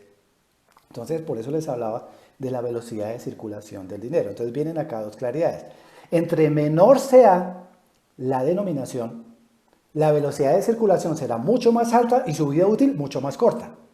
Y por el contrario, entre más alta la denominación, mucho más lenta su velocidad de circulación y mucho más alta su vida útil, que son los billetes de 20.000, 50.000 y por supuesto 100.000. Entonces, ¿cuánto dura un billete de 1000 pesos, 2000 y 5000? En promedio 10 meses. ¿Cuánto dura un billete de 10 y 20? 18 meses. ¿Cuánto dura un billete de 50? 2.2 años. Y todavía no hay estadísticas confiables del billete de 100.000 porque todavía está circulando muy poco en la economía. Sigamos para entender cómo circula el dinero. Entonces, el billete va circulando. Entonces, las tiendas van recibiendo plata. ¿Qué hacen? Pues consignan esas platas en los bancos comerciales. Las grandes superficies van recibiendo platas, miles de millones de pesos en el día, y van llamando a las transportadoras para que vayan recogiendo esos dineros. ¿A dónde van todas esas platas? A los bancos comerciales. ¿Cuál es la función de los bancos comerciales? Hacer un conteo, organizar esas platas por denominaciones, 20, 50, 10, etcétera, etcétera. ¿De acuerdo? ¿Qué hacen con esas platas? Se las entregan a esa transportadora de valores. ¿Qué hace la transportadora? La lleva, proceso contrario, al Banco Central. Entonces la recibe el robot de afuera, la lleva al robot de adentro, el robot de adentro distribuye algorítmicamente esas platas y esas platas quedan pendientes de clasificar. Días después de esa plata, ese robot de adentro se la entrega nuevamente al robot de afuera. El robot de afuera se la entrega a unas máquinas de alta tecnología que están en capacidad de procesar esos billetes, de clasificarlos. La capacidad, para que tengan claridad de qué magnitud estamos hablando, es 32 billetes por segundo.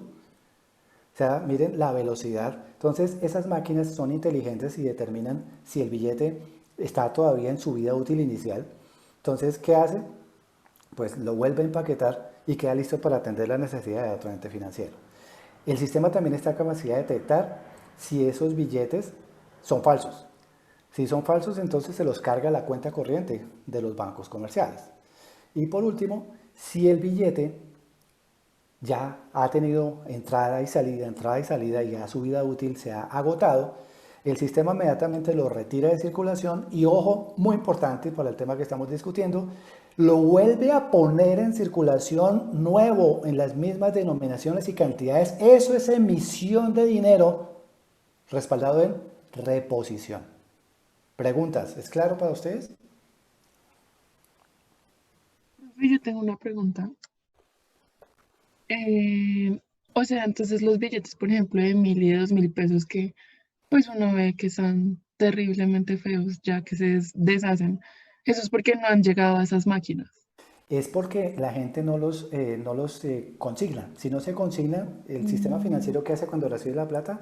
La organiza y se la entrega al Banco Central. Si esa plata la consigna, el banco del Banco Comercial se la entrega al Banco Central, para el proceso de autenticación, conteo y demás, y claramente el sistema las va a retirar de circulación porque su vida útil ya se ha agotado. Pero resulta que hay personas que no consignan las plata, entonces esa plata todo el tiempo está circulando y se tarda en llegar finalmente al Banco Central. Por eso vas a encontrar billetes de un altísimo nivel de deterioro que no deberían estar en circulación y que claramente el sistema habría sacado de circulación hace mucho tiempo. Ah, listo, gracias. ¿De acuerdo? ¿Qué otras preguntas? ¿Es claro a qué se refiere esta primera forma? Ojo que estamos aclarando que los bancos centrales pueden hacer emisión primaria, pero debidamente respaldado. Entonces acabamos de explicar la primera forma de respaldo, que es reposición. ¿Qué está haciendo el Banco Central? Retira el dinero deteriorado y ¿qué hace? Lo vuelve a inyectar nuevo en las mismas denominaciones, mismas cantidades. ¿Qué pasa con la masa monetaria en circulación? Nada. Porque inyecto dinero nuevo respaldado en el dinero deteriorado que es retirado de circulación. Entonces no pasa absolutamente nada con la masa monetaria, no hay implicaciones colaterales por el aumento o disminución de la masa monetaria en circulación. ¿Preguntas? Profe, ¿cómo es que se llama ese tipo de emisión? Esa emisión respaldada en reposición. Ah, listo. ¿Es claro para todos? O sea, no olviden que en la medida en que vayamos avanzando, vayan preguntando, porque en la medida que vayan preguntando, ya las cosas van a ir fluyendo más fácil, porque si dejan de preguntar, no olviden que vamos a estar encadenando cosas, no olviden, vamos de lo sencillo a lo complejo, entonces pregunten cada vez que tengan que preguntar. Tengo una pregunta. Adelante. Digamos, a principios de año, el Banco de Suecia, creo que es, creó una moneda, una criptomoneda para la economía sueca. Ahí, ¿cómo sería? Digamos, ¿podría volver a existir la reposición o ya deja de existir esa emisión? Importante la pregunta, perdería vigencia la reposición, porque son criptomonedas y son criptomonedas que tienen una amplísima duración, o sea, la reposición se daría pero a muy largo plazo en esa economía. Gracias. Y muy importante lo que acabas de mencionar, porque acabas de tocar un tema que es el tema de criptomonedas, en donde hay ya mercados desarrollados que han estructurado ese mercado de criptomonedas. Eso no es la realidad en el grueso de los países a nivel global. Japón ya lo tiene completamente estructurado. En Colombia y particularmente también en la América Latina está en investigación ese proceso de cómo se logra estructurar el mercado de las criptomonedas. En el momento en que se logre estructurar, pues el Banco Central significa que va a tener control sobre ese tipo de moneda también. Mientras no tenga control sobre él, porque está en investigación, significa que es una moneda que no es legal, de uso legal para las operaciones del mercado.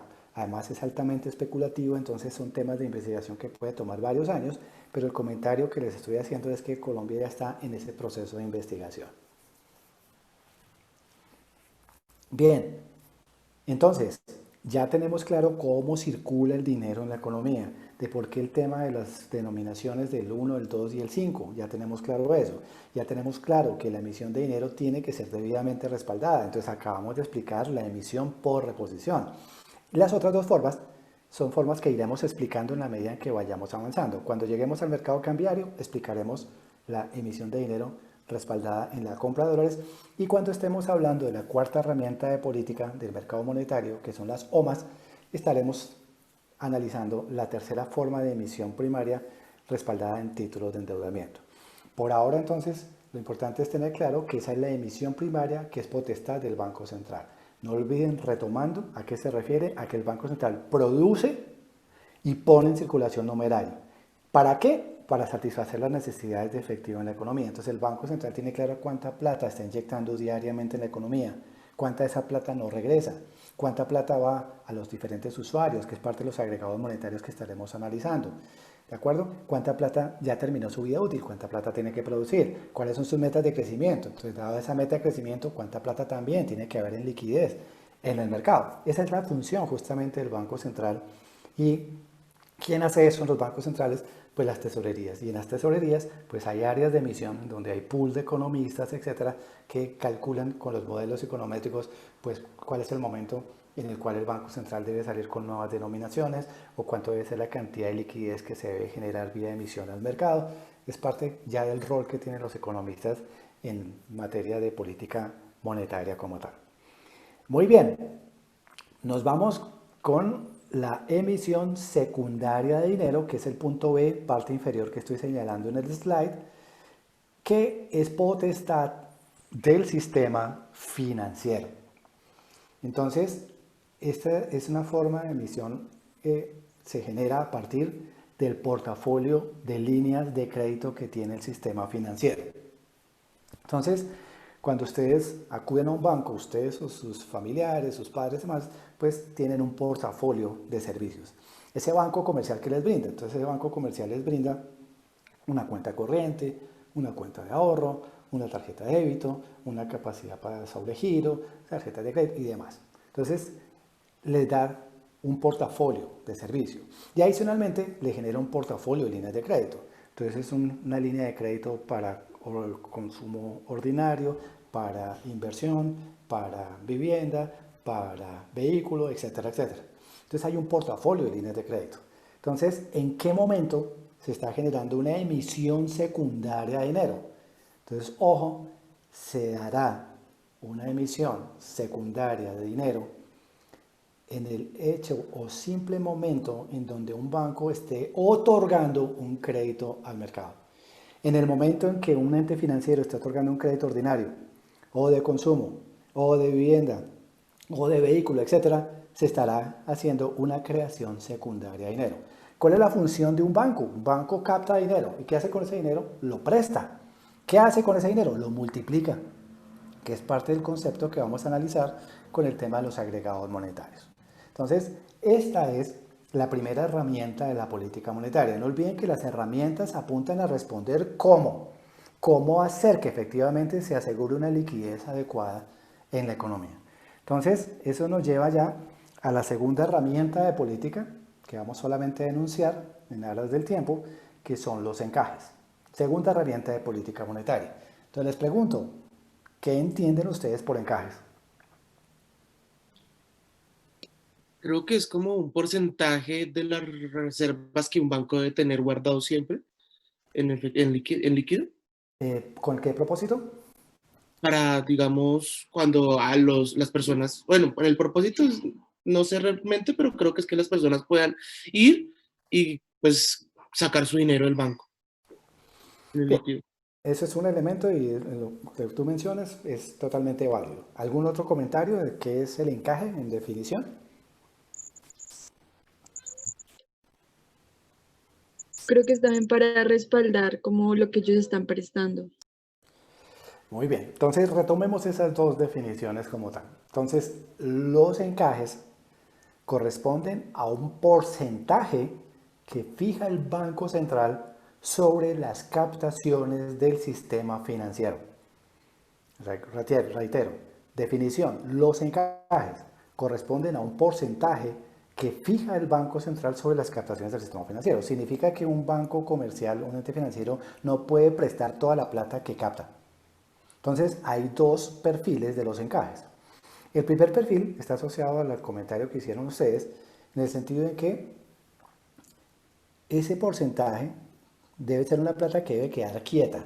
¿En dónde? En la bóveda del propio banco comercial o en la bóveda del Banco Central. ¿De acuerdo? Entonces, si un banco comercial capta plata, le corresponde dejar un porcentaje que se encaje quieto. Ese porcentaje, primer perfil, se traduce en un respaldo muy importante para todos nosotros como usuarios del sistema financiero, que cuando vamos a retirar platas, las platas estén disponibles en tiempo real allí, que en ese momento nos entreguen la plata, no en el momento que un banco comercial diga, ¿sabe qué? Venga dentro de 2, 3 días y le doy la plata. No, justamente es parte de la esencia de los encajes, que los bancos cuenten con dineros aleatoriamente para el retiro de platas por parte de nosotros día a día en el mercado. Ahora, son cálculos aleatorios, son porcentajes, teniendo la claridad que no todos nosotros vamos a retirar masivamente la plata del sistema financiero. Un día va una persona, otro día va otra, etc. Entonces nunca vamos a ir masivamente a retirar esa plata. Entonces es el primer perfil, que haya la plata suficiente para que aquellas personas que van a retirar platas aleatoriamente puedan disponer de esas platas en tiempo real. Ese es un primer perfil.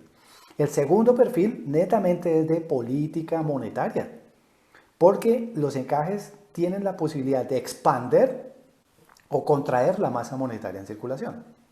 Entonces, para eso es mejor a través de una pregunta. Entonces les pregunto, si ustedes fueran banca central y hay una excesiva liquidez en la economía, ¿qué harían ustedes con el porcentaje de encaje?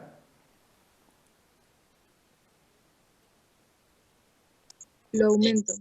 Se sube. Exacto, entonces cuando se sube el porcentaje de encaje, significa que los bancos tienen que congelar más recursos. Significa que pueden prestarle menos al mercado.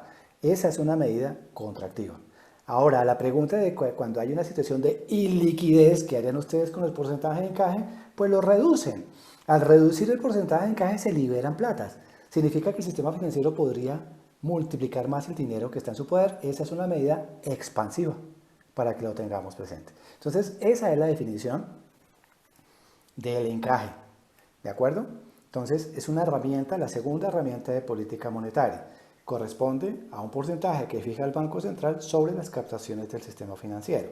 Estamos dando claridad que los retiros que hacemos nosotros normalmente son retiros aleatorios. ¿De acuerdo? Entonces, son porcentajes que son calculados para que se cubran esos recursos en la medida en que aleatoriamente hagamos uso de esos dineros que son nuestros, que están en una cuenta corriente o en una cuenta de ahorro o en CDTs a todo plazo en la economía. ¿De acuerdo? Ahora, hay dos tipos de encaje. Hay un encaje que estoy señalando acá, A, que es legal o requerido, y B, que es marginal. El encaje legal es el que se fija sobre el promedio normal de captaciones del sistema financiero. Y el marginal, que señalo acá, es que se fija sobre el exceso que en un momento dado esté captando el sistema financiero. ¿De acuerdo? Entonces, ya le voy a responder a Santiago, que me está haciendo una pregunta, pero ya le respondo un momento. Entonces, por ahora, entonces, les dejo esto como tema con el que arrancaremos en la sesión del jueves. Nuevamente la definición del encaje, que ya hicimos, y aclararemos de manera más específica a qué se refiere un encaje legal, que es el que se aplica sobre el promedio normal, pero miraremos un ejemplo, y el marginal, que es sobre el exceso, y cómo hace el Banco Central para controlar esas platas. Eso es a través de una figura técnica que se denomina promedio móvil 14, que explicaremos en la próxima sesión.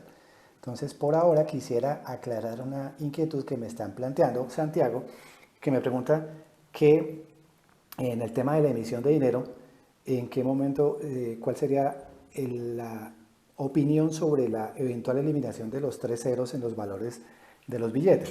Entonces, la pregunta es completamente válida en la medida en que hay un proyecto que no es del Banco Central, es del Gobierno Nacional, para eliminar los 3 ceros. Primero que todo, para que se pueda llevar a cabo exitosamente un proyecto de eliminar los 3 ceros, sí y solo sí se puede hacer en momentos en donde la tasa de inflación es baja y estable. O sea, eso implica que en Colombia podría Banco Central llevar a cabo ese proyecto, ¿de acuerdo? Sin embargo, es un tema que implica que hay que hacer todo un proceso, digamos, como de interiorización para el mercado.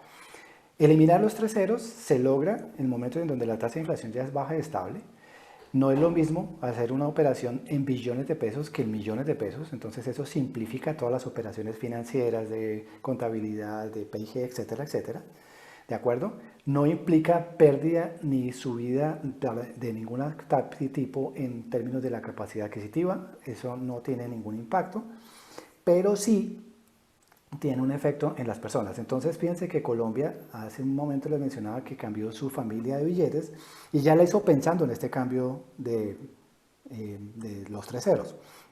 Entonces ustedes ya ven que ninguno de los billetes nuevos que tienen los 3 ceros. Entonces ya viene preparado, entonces ya la gente se acostumbró a la figura de los artistas de cada una de las denominaciones, etcétera, los colores y demás. Entonces ya en el momento en que se llegue a implementar ese proyecto no hay que salir con una nueva familia, porque ya todos nosotros nos hemos familiarizado con esta y ya no dice los 3 ceros. ¿De acuerdo? Entonces ya simplemente se le pondrá 50 nuevos pesos para de contar. Y entonces se aprovecha y se simplifican fuertes costos de producción. Eso es lo primero. Pero en el tema de las monedas es complicado, porque ustedes tienen monedas viejas que todavía pueden poner en circulación. Tienen monedas nuevas que también pueden poner en circulación. Y si salen estas que simplificará los 3 ceros, habrá monedas de centavo y demás, Y si a ustedes el día de mañana van a un Carulla o cosas que les dan solo monedas de vueltas, probablemente ustedes no se pongan en la tarea de hacer la cuenta de cuál es la del centavo y eso qué representa y la moneda nueva y la moneda vieja, porque se van a complicar con eso. Entonces, ¿a dónde voy? A que este modelo se aplicó con base, o sea, se implementaría con base en el modelo mexicano que llevaron a un nuevo peso y en donde, pues estamos hablando de una cultura similar a la nuestra, pues se tuvo que implementar un proceso, digamos, como de transición cercano a los 3 años, porque personas de muy bajo perfil, campesinos, obreros, etcétera, se veían engañados. Entonces, si aún para nosotros que tenemos cierto nivel de formación sería complejo, imagínense en el caso colombiano para los pobres, a las personas campesinas y demás, que sería muy complicado. Y también implica un problema, un desafío realmente en temas de comunicación en todos los 4 puntos cardinales. Piensen que el tema de la televisión, el tema de la radio no es un tema que esté presente en todos los pueblos del país. Hay en pueblos literalmente olvidados, lejos, en donde solamente pasa por perifoneo un ciclista anunciando las noticias del día. Créanlo, eso existe todavía en la economía colombiana. Entonces son temas que implican una transición lo más tranquila, lo menos dolorosa posible para las personas.